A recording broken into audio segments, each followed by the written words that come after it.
हाय सांगो माने एक्चुअली क्या है ना, ये मेरे फ्रेंड है, एक साथ ड्यूटी करते हैं और ये नेपाल का रहने वाला। आपका गांव का है? मेरा गांव नेपालगंज नाके है। अच्छा अच्छा। लेकिन भैया गाना अच्छा गाते हैं, सॉन्ग अच्छा गाते हैं, लेकिन इनका मुंह से अपना कॉन्ट से एक गाना सुनाएंगे। चलो हम देखते हैं आप कैसा इनका वॉइस है, वो हम थोड़ा सुनेंगे और इनको वायरल करेंगे। ये वीडियो जितना होता है इतना शेयर करो, और इतना शेयर करो जैसा नेपाल का आदमी के पास पहुंच जाए। बस इतना ही आपको मैं रिक्वेस्ट है। चलो इनका गाना सुनते हैं।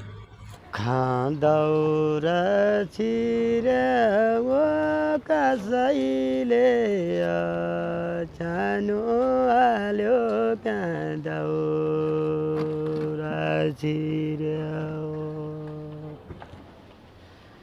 खैदरती छिर्याउ यति राम्रा माया जाल कैदरती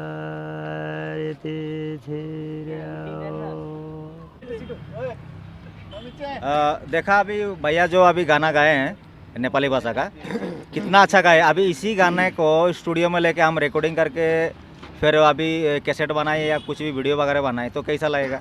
इसीलिए बोलते हैं भैया को थोड़ा भी वायरल करना है। ये वीडियो थोड़ा हम यूट्यूब में छोड़ दिया तो आप थोड़ा शेयर करना, जैसा नेपाल पहुंच जाए ये गाना। बस इतना ही चाहते हैं और भैया को वायरल करना है बस। Thank you, Ram Ram, bye bye, Tata.